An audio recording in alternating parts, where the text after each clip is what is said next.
Hey guys, John Lego Moore here with a LEGO 2017 summer set for the LEGO Batman movie. Set number is 70914. This is the Bane Toxic Truck Attack. It has 366 pieces, 2 minifigures, 1 big fig, and it retails for $50 here in the United States. So here's the box of the set, as you can see.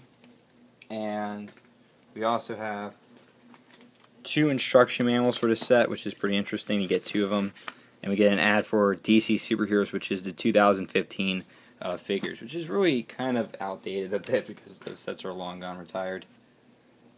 So here's our first figure up we have is Batman, and you can see this is a Batman we usually get in some of the sets. You can see the nice belt part there, which also has some nice torso print, also on the back as well, and the face underneath Batman there. And there's his alternate face. So nothing really too special with Batman, but still very cool figure regardless. The next minifigure of the set is definitely going to be very desirable. It is Mutant Leader, and the Mutant Leader is a antagonist in Frank Miller's The Dark Knight Returns. And I gotta say, this is a very violent character to add into the movie, but I still think it's awesome we finally got a minifigure of the Mutant Leader. You see his torso print shows some muscles there, and his face print looks great. He has some printing on his arms for the bracelets, some printing for his belt on the dark tan legs, and some background on his torso. Very awesome character too. He is missing some of the red spikes on him. That's okay. I think he looks very good still regardless. And going to be a very awesome character to get because I don't think we're going to get Mutant Leader anytime soon. He has that torch as his accessory. And finally we also have the big figure of Bane. And I gotta say, this Bane is probably the best one we've gotten yet. It's a big figure of Bane. It's a combination of both the Dark Knight Rises and the comic book version. So you can also see the mask and the hands and pants are based on the comics. His jacket is based on the Dark Knight Rises, which is really awesome. I like the printing and the molding around him. And he also has a brand new arm mold, as you can see the indentation, or the negative stud, as they call it. You can move his arms up and down as well. And then he also has his Venom backpack, which you can also remove from the back. There's some studs on him to put it there as well. In the movie, he's actually voiced by a guy who likes to impersonate Tom Hardy, the guy who played Bane in The Dark Knight Rises. But very awesome big fig, and probably the best iteration we got of Bane. So we'll start off with this this vehicle. This is the Roary Bat, which is actually intentionally supposed to look like this. Very wacky, cheap design. But this was an actual vehicle used by Batman in the 60s of comics. So you can put Batman just right on there. And he can then set him right up in there. And then you can make him drive it. You have a little propeller on the top. You got some bat wings there as well that you can turn around a bit. And you have an extra batarang. And again, just the design of it really looks weird, but I like it because it's intentional and it's a reminiscent item of the Silver Age of comics, which is pretty neat. So there's Batman's Roary Bat. Very awesome build too. I really like the design on it. We also have a little CeeLo for some Ace Chemicals, which has some stickers on there, like there, as well as here. And you also have 3 of these container parts, which you can also see just right here as well.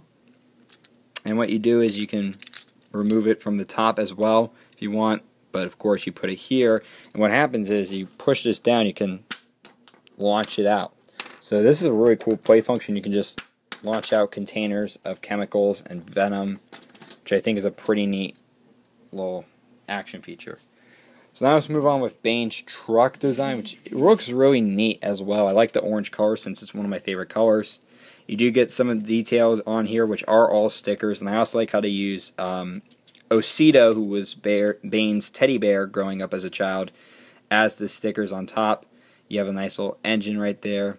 You got some venom or toxins on the back here, which is easily able to be removed. Of course, you have to pull it off a bit, but you can see it's removed, and Bane throws it on the box. And I like how they use the chrome colors for the dishes on there.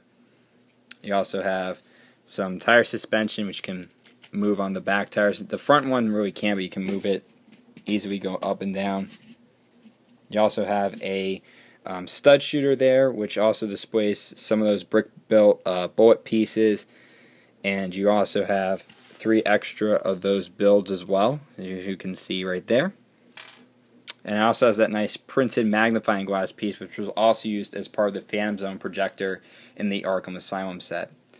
So you can also see the inside, the little driver's side there, which is a little hard to see, but you can see right in there we have a little driver's side with another sticker in the back there, which is really hard to see, but I think it looks really cool.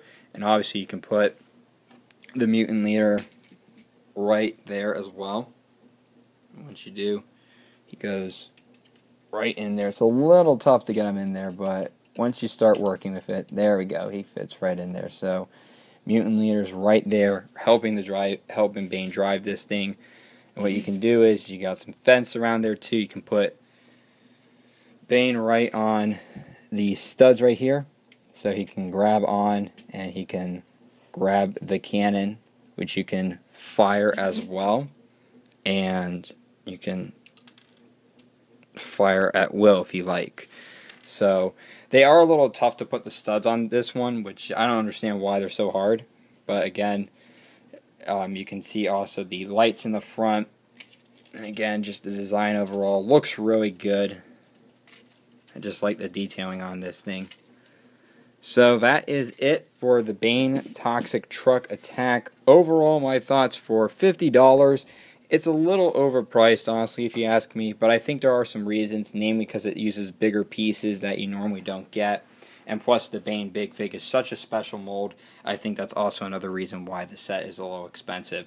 But don't get me wrong, it's a great set regardless. I really like the Roary Bat build. It's a really funny yet very intentional build, and a nice nod to the Silver Age of Comics. The Mutant Leader minifigure is awesome. I love it. And I really love the Bane Big Fig. Like I said, it's like my favorite Bane figure that we got so far. The design of the vehicle is pretty neat too, and I also like how you can shoot out some chemicals as well. So it's definitely a good set, but I don't think it's exactly worth the $50. So it's better yet if you want to get this set on sale, if you ask me. But if you really collect, and if you're a die-hard Batman fan, you're definitely going to get this set. So let me guys know what you think about this set down below in the comments, and subscribe for more videos. Thank you for watching.